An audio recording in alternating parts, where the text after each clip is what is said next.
Hello out there and welcome to Public Conscience. This is the anti-corruption program produced by the Progressive Impact Organization for Community Development, PRIMOG. PRIMOG is a civil society organization with the mandate to promote good governance, participation, and accountability in Nigeria. I am Chidozie Obonnaya with Esther Bassi. Welcome to the program. On Public Conscience on Radio, we seek to evolve a corruption-free society through the amplification of corruption stories reported by our partner media organizations and drawing citizens and government attention to democratic action against it. We also promote integrity by focusing on rare cases of the display of honesty by public and private individuals in the course of their normal activities. The MacArthur Foundation supports the production of this program. Today, we will be looking at the investigation on how over 1 billion naira meant for installing solar street lights in Adamawa State was allegedly misappropriated and never executed. This investigation was first published by Wikitimes, but republished by Sahara Reporters and the International Center for Investigative Reporting, ICIR.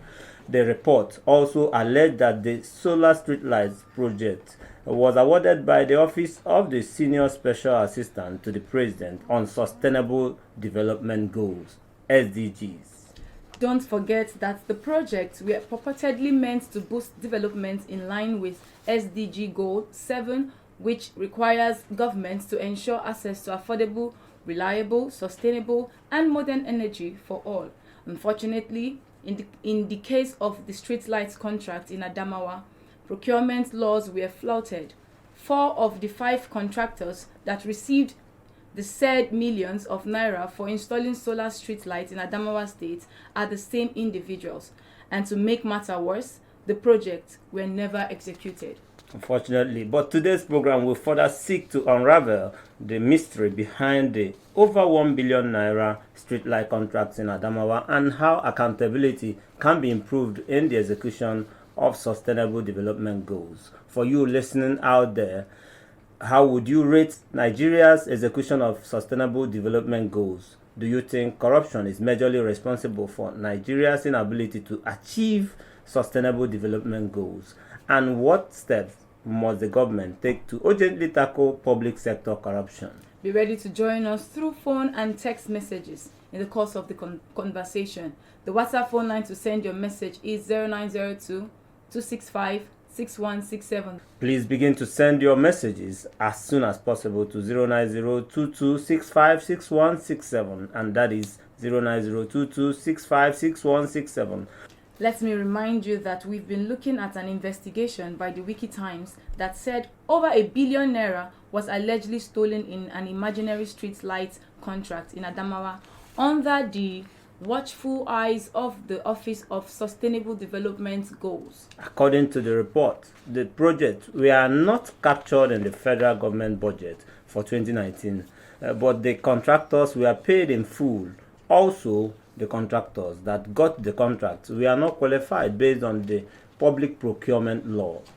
In contrast, some of the contractors didn't have the manpower, technical know-how, or even proper office spaces and looked like proxies. The Office of the Senior Special Assistant to the President on Sustainable Development Goals was created to plan and execute development activities in the country towards achieving the United Nations 17 Sustainable Development Goals.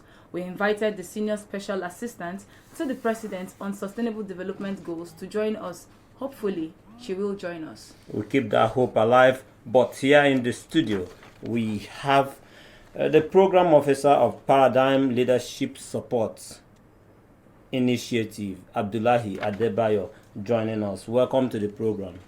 We will also be joined by Elijah Akoji, the reporter who went out there to do the investigation. Adebayo, you read the story?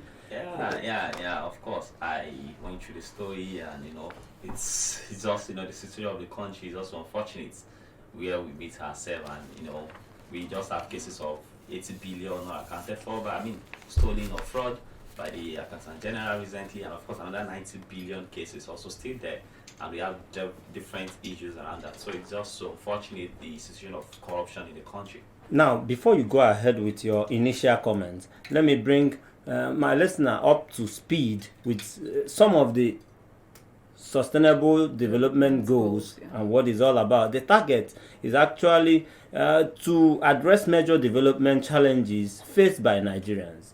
And we have about 17 of them that we want to achieve between the set date was 2015 to 2030. And it ranges from, I might not go all through the 17 sustainable development goals, but let me pick out like 10 that are very vital.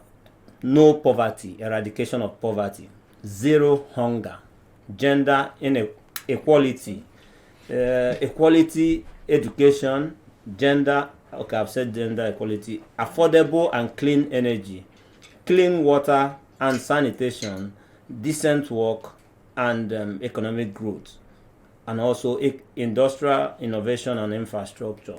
What is your take on how we have fared all this while? Yeah, like you said, the 17 SDG goals, it's very important. And of course, it's just sometimes when you look at the journey so far from 2015, September 25, 2016, 2015, when the president himself was actually part of the 190 countries that signed to the Treaty of the SDG, and you see that in 2018, when World Bank was conducting their analysis where they discovered that Nigeria still remains the shifted from India to Nigeria, which be the headquarters of poverty, and you're like, fine, as at then in 2015 we are even not in that position. So far in 2018 there are a lot of issues, and even looking at the UNDP, that's the United Nations Development Program, look at their HDI index, you look at the fact that Nigeria was ranked 161 out of 189 countries. Sometimes for me, I would say the governments are trying, individuals are trying, but of course we really need to do more when it comes to achieving the SDGs. A lot is to be desired concerning that, but we have Elijah Akoji on the line now to join us and tell us more about the investigation and give us an overview of the investigation and why you chose to beam the searchlight on accountability of funds meant for sustainable development goals. Oh, thank you very much, and thank you to the listeners. Like I said, my name is Elijah Akoji. I wrote the story, I did that report, and it is important to also note that this report was supported by the Civic Media Lab, funded by the MacArthur Foundation.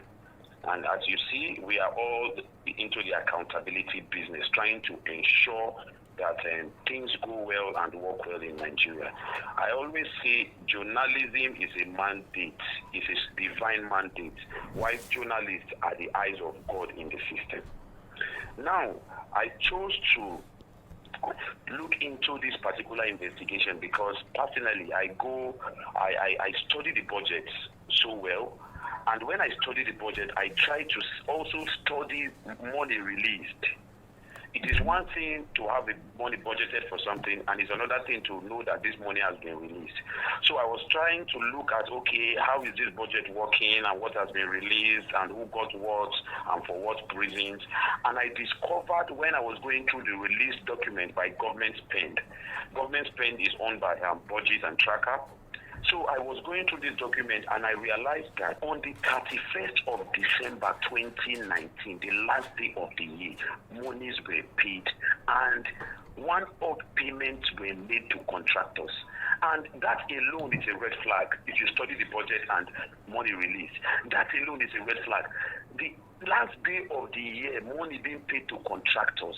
And these are money that are supposed to be paid in tranches according to the procurement law, which states that a mobilization fee of 15% should first be given to contractors. Now we realize that 1 billion naira divided in 214 million each was spread across and sent to 5 different accounts.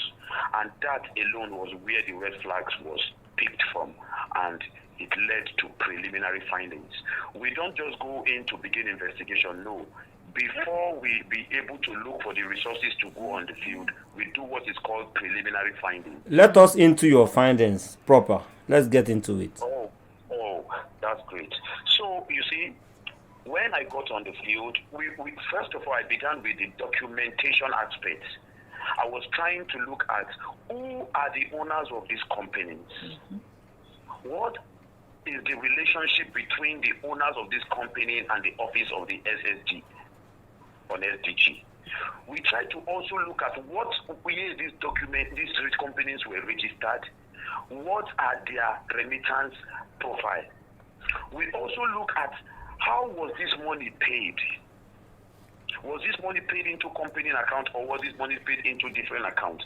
So we were now looking at, as I was looking at the owners of this company, going through the BPP document and the CAC document, something popped up. I now realized that these 4 out of the 5 companies belong to one person because they were all similar surnames.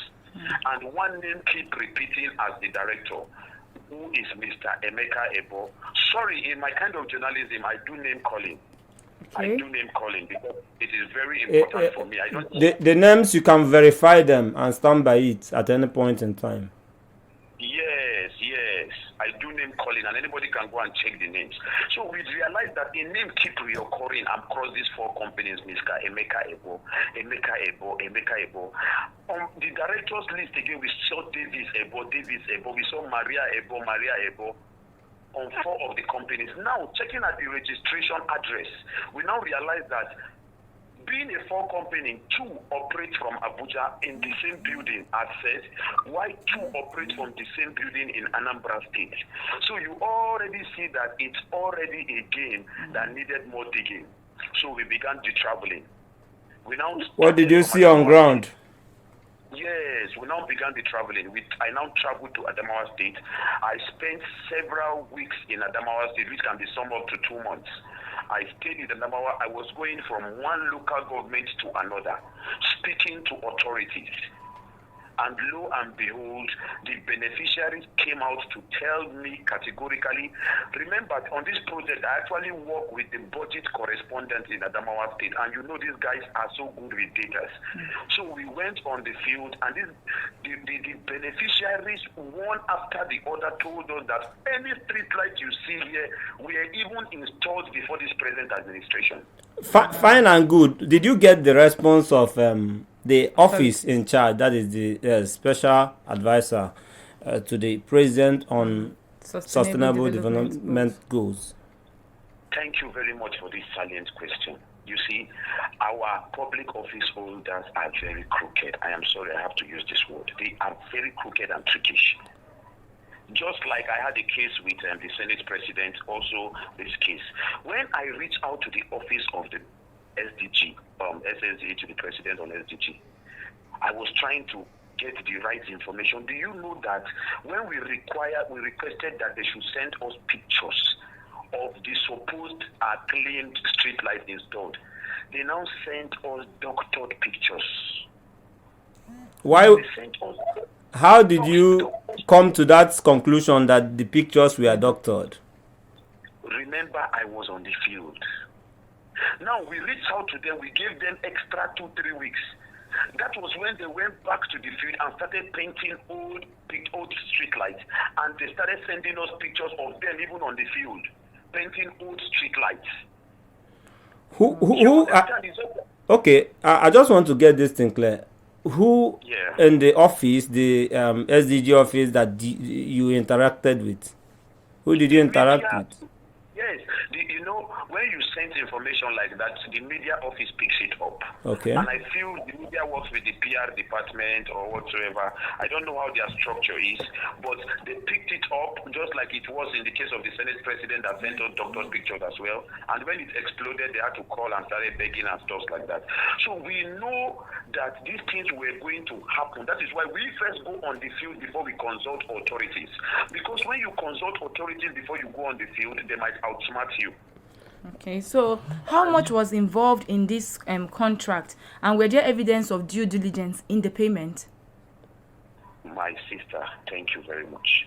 1 billion naira. Okay, let me even draw your mind to also note that this project that we are talking about is a 1 billion naira project that never appeared on the budget. So, how do we balance the two? The over 1 billion naira, but it didn't appear from the budget. So, did the money fall from the sky? How did they get the money to spend? Yes. So, who gave the authorization for such amount of money to be released? That was the questions we were trying to ask them that they never responded.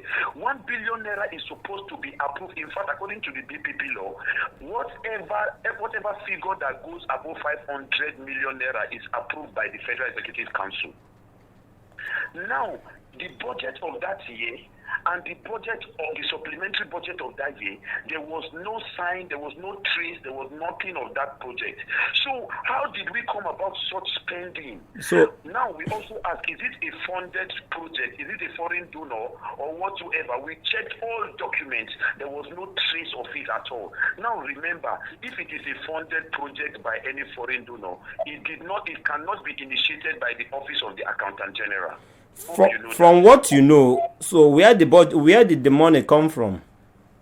The money came from the Office of the Accountant General of the Federation, released on the 31st of December 2019. Great. Okay. So, with your findings and the publication of this investigation, has there been any action taken by individuals or firms fingered, or have there been any action taken against these individuals or firms fingered in this your report? Yes. As when this report came out, I got a lot of threats. As we speak now, they have sent me a letter of some in court. They have taken us, they are in fact, a threat to take us to court. Okay. I have gotten threats from even CSOs. The sad reality of it is that these contractors now liaise with CSOs, and CSOs have a way of coming to us. I am very pained as I speak to you on this project, this particular project, because CSOs that we are supposed to partner with in order to amplify some of the things we do, just like Primark is doing at the moment, they are the one calling us to now liaise with us and said, this thing you are doing is false, it's political, is this. We are going to ensure that, just imagine. Now the contractor involved has called me because I also notified the contractors that I have tracked some of your projects also in Jigawa State. And as I speak to you, I cannot authoritatively tell you this, but my brother, if I am to work with Primark on the data department, there are a lot I am going to give Primark as regard money, real money of taxpayers' money that goes to people. So were you able to finger government officials behind these transactions? Now here is it. Senator Bainani, the present APC flag bearer of Adamawa State, also called me. Governorship, okay, go ahead. Yes, the flag bearer, I said. He called me and called the publisher Wikitimes and requested that we come to Abuja. So when we started doing it, she now started calling that this project, and we know how some of these things work. In fact, when we do some of these things, we try to ensure that reactions are recorded and documented. This government official, one of them is Senator Aisha Bainani. Let's begin to wrap up here because of our time. A lot has been said. What's your solution? Do you have any to profile this morning? Yes. Now here is it. I have always said that contractors, most of these companies used by government officials are owned by their friends and colleagues. Now, the best way to go about ensuring that contractors are also jailed, shamed, and named is to ensure that once a contractor name is mentioned in any procurement fraud, the EFCC should pick the contractor. Okay. Once these people are arrested, once you call them, you are not arresting at that moment. Come and give account and give evidence of your project. ICPC on their part should also bring down these people. By the time directors of companies are being arrested, whatever happened behind the scene is none of our business, but we follow up until they are republished that social contractors have been arrested. Why some of them feel that they can just, there's this impunity is because they feel they can do some of these things and go scot-free because they are covered. Okay. Once they are arrested, we are breaking these bones of impunity. We are breaking these barriers between the people and the people. And secondly, we are trying to ensure, on my own part, as the Executive Director of Rural Health Accountability Project, I am the Executive Director. What I am doing on my project at the moment, I am getting these people educated about how to ask salient questions on a particular project. So we have picked local government representatives. Okay. What we do now is that once we have any document, we send to them, and while they share among their space to say, okay, look at this particular document. Elijah, Let's call our people. Elijah, we have to jump in there, but I must tell you that the approach you are taking is very good. The citizens need to be aware of what is going on around them, be aware of everything that the government is sending across in terms of projects and contracts. But I have to thank you for your efforts in this unraveling what this, will I call it fraud or stolen money now, is so disheartening. But we must thank you for your efforts. Thank you very much. I sincerely appreciate the consideration. Thank you. The conversation continues. We'll keep being in touch. Okay, thank you very much. Have a good day. If you are just joining us, this is Public Conscience on Radio, and we are talking about contracts in Adamawa, imaginary contracts, allegedly billions allegedly stolen in those contracts. And this is a production of the Progressive Impact Organization for Community Development. Back in the studio, I have my guest, Abdullahi Adebayo. He's the program officer of Paradigm Leadership Support Initiative. Abdullahi, thank you for staying with us. You want to react to what you've heard? Yeah, quickly, I think I have one or two reactions to what Elijah said. Of course, he has actually said a lot, and which are real facts, truth. Tracking projects at the grassroots, that's when you really understand that there are a lot of issues going on, at the rural community specifically, and to see that there are a lot of abandoned projects. Of course, even last year, this year, engaging with different communities, moving from one place to, especially on the NDDC issue that I did throughout last year, it's somehow like when you see that, there are a lot of issues going on. But the truth is, like he said, for me, I feel the regarding this project itself, I feel, when he said it's not in the budget, the OSAP office released money and through the General. So, personally, I would probably believe it might be a constituency project, maybe a ZIP project. I wouldn't know, depending on the documents or what's attached to that. And of course, how most of these lawmakers do their things when it comes to constituency project. They have their contractors. That's just a bitter truth with it. There are people who they would say, I'm going to get this and get that. Of course, we've seen different issues where we pay double money. You pay money for a particular project. So 2-3 different contracts. The same like just to punch, let's say, get me one phone, and you pay the same amount of this phone to 3 people to get you just this one phone. And of course, you wouldn't even see the phone when you get to the community. So we've seen, a lot of issues like that are up there, and it's called for everybody to just get involved to see how we can improve the space. Yeah. Everybody need to get involved, and that is also necessary because we also have to get involved. Esther, get our listener involved in the conversation. Okay, going forward. For you out there listening to us, please follow us on our social media platforms at official Primorg. The spelling of Primorg is PRIMORG. And we are asking your reaction to the conversation. How much do you think corruption affects Nigeria's inability to achieve its sustainable development goals? And what steps must the government take to urgently tackle public sector corruption? Hello? Your name and where you're calling from? My name is Solomon Kure, Westana. Solomon, let's hear you. Yes, the problem we have here in Gwagwalada is underdeveloped. And we have the chairman of the Gwagwalada area council, where the secretary is situated. Now, if you come to Gwagwalada for the first time, and you check like Utunku, for example, from Park Road to Abuma Palace Road, that road is not good at all. And he awarded that particular contract to a company. Till today, nothing has been done so far. They started it. They put the false this, I don't know, what the asphalt they call it. Now, after that, nothing has been done. That is before the area council selection. Okay, I want to ask you. Yes. Okay, have you tried to have a conversation with your representative or your councillor and local government area council chairman on this issue? Of course, we have done it. That is for the councillor that represents the ward. But nothing has been done so far. From that particular Kutunku road, from near Kutunku, now to Kutunku to along Kaida Road.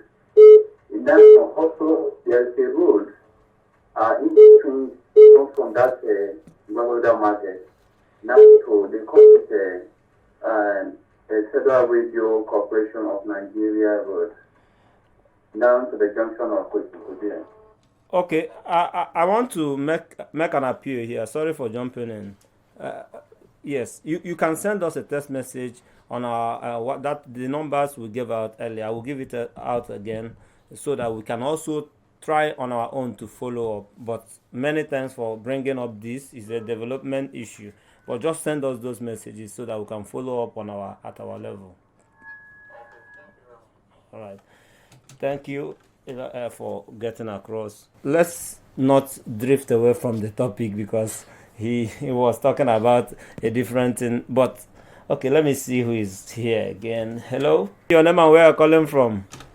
Yeah, my name is Benjamin. I'm calling you from Adamawa right now. Benjamin, let's hear you. I'm listening to your guest analysis, and those are the kind of things that you hear and you feel like thanking. I know you, the media people, you want proof to set the record straight, but some of those things when you hear, the truth is telling. I mean, come on, corruption is the order of the day, and it's killing everything. It's killing everything. I've seen some roads. The roads are along the Apple mechanic side that leads to Kabusa. That road, I don't know how many administrations that, have done that road. And every year, there is budget allocation for those roads, and they will each all in that. Nobody is responsible. I don't know. I don't know how we are going to progress. I really don't know how we are going to progress. But this is really sad. It's really sad. Thank you very much. Okay, once thank you for your contribution there.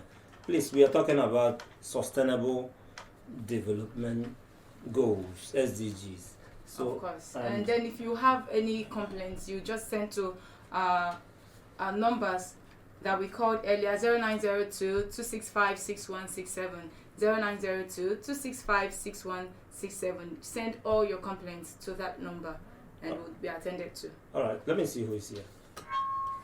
Hello? Your name and where you're calling from? Yeah, my name is Emmanuel. I'm calling from Katampe. Emmanuel, let's hear you. Yes, let's hear you. Yeah, let me start with saying well done to all the vibrant journalists that are doing great work out there on the field to bring, news like this to us as we are in our offices and in our homes. It's touching, it's according, it's painful. I don't know what to use to quantify the damage that our politicians have done to us in this nation. You can imagine ₦1 billion living on the last day of the year. And of course, that is a red flag. That is a red flag, a very big one. Like your guest has said, anything above 500 million going to billion, the first will have to approve it. So who approves that money? That is number one. Number two, I hope you guys have what they call security, because your job is very delicate and very, very what can I use? Very I'm trying to lay my hands on the wall because you cannot be doing jobs like this. You put your family at risk and what have you. Your colleagues say, your friends say, they can trust between them and what have you. And we know what our society is today. If our so-called,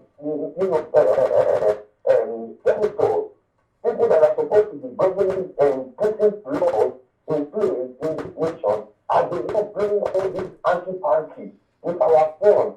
So, if as they are the ones doing this, you guys that are carrying out this news, that means your life is at stake. You can imagine and analyze the government in your colleague calling out names. That's the truth. At this point, let's start calling out names. And I hope ESG, and ICCC, they are working. Like I always say when I call into your other program, maybe that one in the morning, I tell Obigo, I think if we have structure on ground, for example, anybody that steals public funds, you keep suspecting. You keep suspecting. By now, like all these billions that we're 80 billion, 90 billion that did not even touch that state. The 80 we are talking about now is 90 now.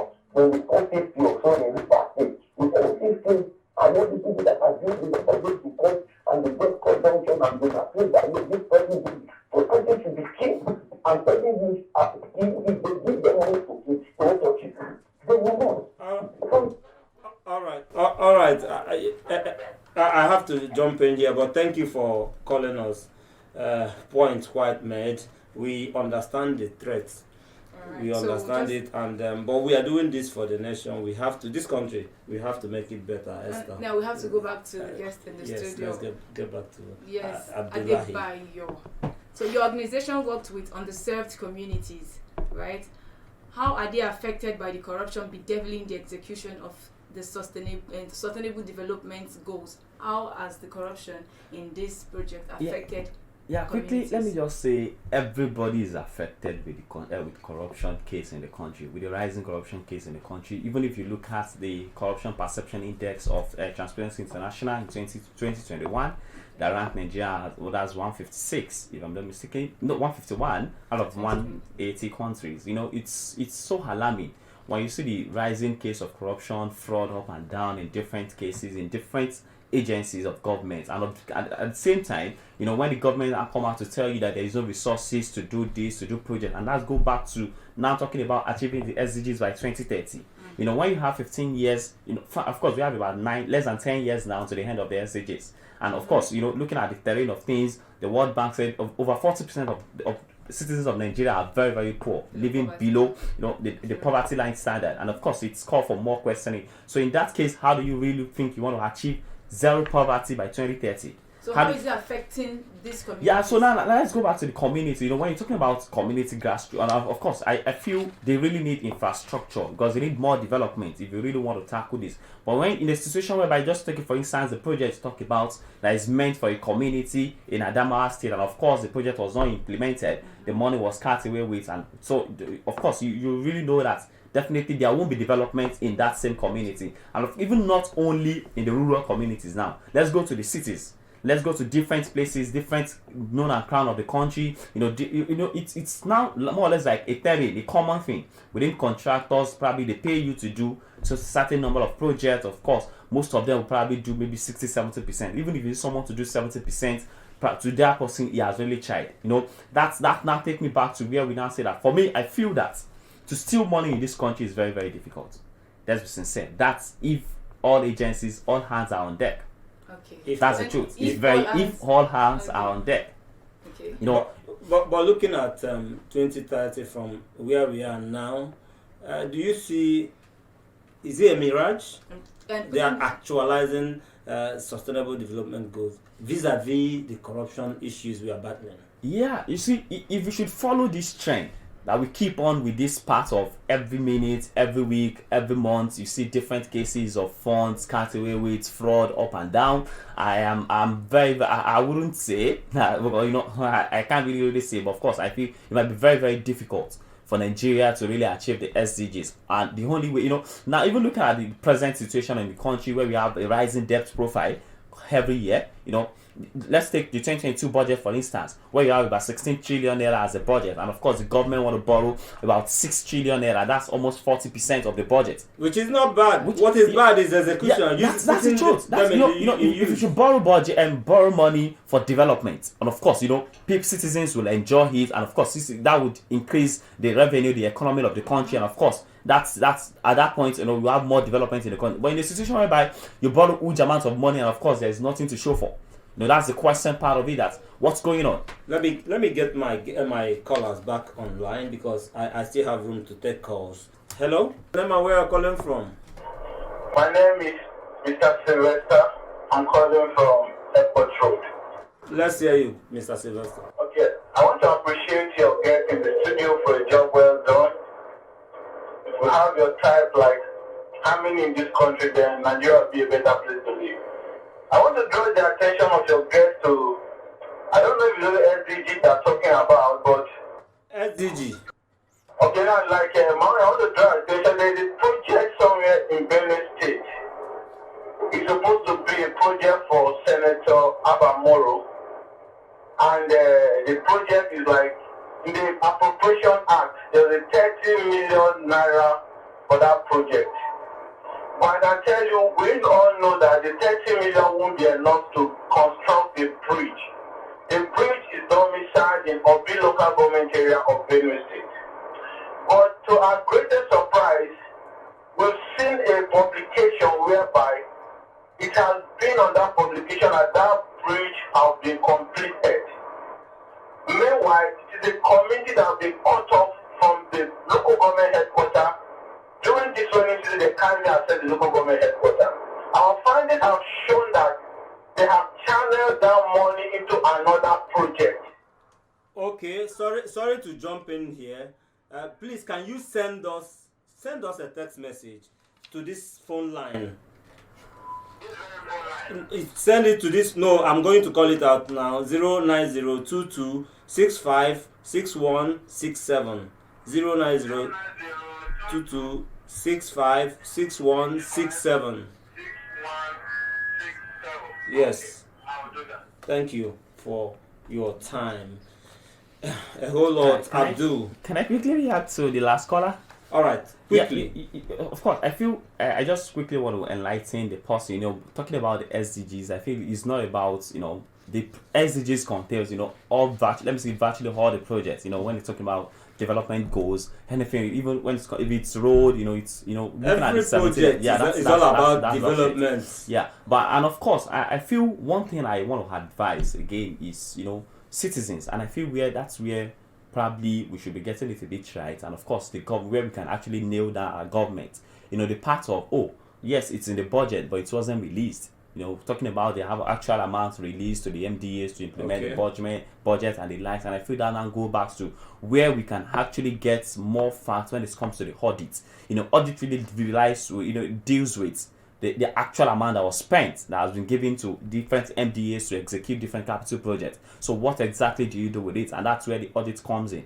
So I feel that is where we really now to look at engaging the Accountant General, the Auditor General for the Federation, to get us to say, fine, this is audit reports, timely audit reports of the financial year. So when we have that, I feel that's when citizens can start looking at say, what happened to the projects done in my community, what happened to the construction projects in this, what happened to that, and of course you start getting facts that it is 100 billion that was 1 billion that was released for this project, this was what was spent, this is the value of what the money of the work done, and of course what happened to the remaining one. And at the same time, like I said earlier, all hands have to be on deck when it comes to both anti-corruption agency, the Auditor General himself, and of course the end, because those two key, both the Auditor General and the Anti-Corruption Agency, they are very, very key when it comes to. I'm going to come back to you for solution in a bit, but we have a message. Yes, on Facebook from Taiwo Isaac Adirigbe.